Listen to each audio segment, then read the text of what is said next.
পিছনের চুলগুলা বাবরি কইরা কাট, আর দুই সাইডের চুলগুলা তেরত কইরা ফালাই দিয়া মাঝখানের চুলগুলা খাড়া কইরা রাখ। স্যার আপনার যে চুল এই কাটিং তো পসিবল না, খুব বেশি হলে বিলেট দিয়ে চাইছে সব চুল ফালাই দিয়া জনি সিংস কাটিং দেওয়া পারি আমি। করো বাবাজি করো, ঠেলা তো বুঝো নাই, এবার ঠেলা সামলাও। উমরন ফায়ার কি জিনিস এবার তো হারে হারে টের পাইতেছো। তো আপনারাও ভিডিওটা দেখেন, আমিও ভিডিওটা আপনাদেরকে বুঝাইতেছি কেমনে কি করছে। তো চলুন শুরু করা যাক। ভাই আপনার পায়ের নিচে এটা কি?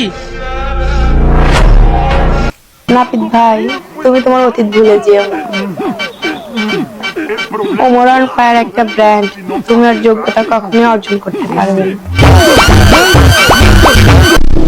আমি রোস্ট করি না ভাই, হ্যাঁ আমি আমার ভিডিওতে, এই ফানি ভিডিওতে যা দিই না এটা হলো আমার 5%। অপু ভাই যেই কালে টিকটকের ফরিউ কাপাইতো, সেই কালে উমরন ফায়ার জানতোই না কিভাবে প্লে স্টোর থেকে টিকটক ডাউনলোড করতে হয়। আর এখনকার পুলাপান অপু ভাইয়ের সাথে উমরন ফায়ারের তুলনা করে পুলাপান।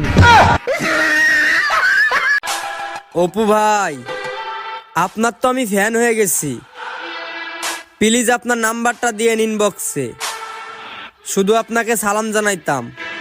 ধন্যবাদ। এখন আসা যাক কিছু কিছু ছাত্রীদেরকে নিয়ে। আচ্ছা, উনি হচ্ছে হুজুর, উনি তো ভিডিও করার মানে আসে না, উনি 5 ওয়াক্ত নামাজ পড়ার মসজিদে থাকবে, উনিকে নিয়ে এগুলাতে এসে নষ্টামি করতেছে। জি, এটা মানায় না। হুজুর আপনি ঘরে চলে যান, কারণ আপনাদের মান সম্মান আছে।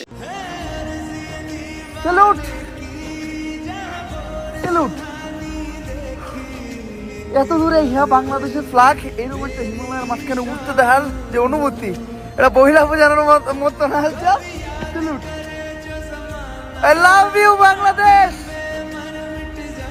ওয়েট, আর সত্যি কথা বলতে গেলে উমরন ফায়ারের সাথে বাংলাদেশের কেউ টক্কর দিতে পারবে না, কারণ উনি হচ্ছে ব্র্যান্ড। আর অপু টপু যা আছে সব হচ্ছে সাফরি টিকটকার। আমি উমরন ফায়ারের ফ্রেন্ড। ধন্যবাদ, সাবস্ক্রাইব করে দিবেন চ্যানেলটাকে।